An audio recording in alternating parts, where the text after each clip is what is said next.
All right, fifth grade, we're now on to the last math lesson of this week. That's right, we only have 4 math lessons. Because President's Day was on Monday, it's only a 4-day week.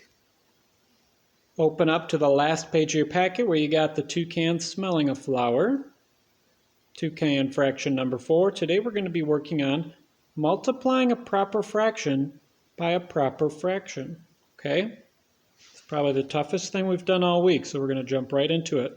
Remember, you can use your multiplication chart if you need to, but we're going to be working more and more on not using them at all. Okay? That's why I didn't include one with your list. All right. Let's take a look at the first example today. If I have a fraction 1/4 and I'm multiplying that by 1/6, what I have to do is I have to multiply those numerators together.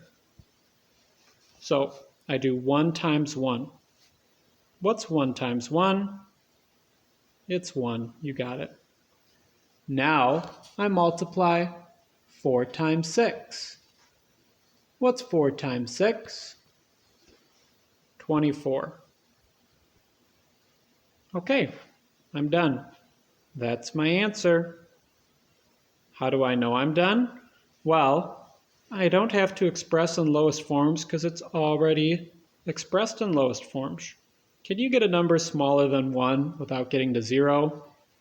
No. So that tells me that 1/24 is in simplest form and that I'm done. Let's take a look at one that's a little bit harder. Let's take a look at one that says 4/5 by 7/9. Okay? Again, first thing I do is multiply those numerators. 4 times 7 gets you 28. Now we multiply the denominators. 5 times 9 gets you 45. All right, now before I circle it and say amen, I'm going to double check to see if this can be simplified. Remember, we can do that by looking at our multiplication chart. Is there a column in our multiplication chart that has both 28 and 45? Well, the first number I see 45 in is in the 5th column. Is 28 in there as well? Nope. Where's 28 first appear?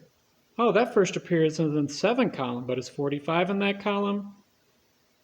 Nope.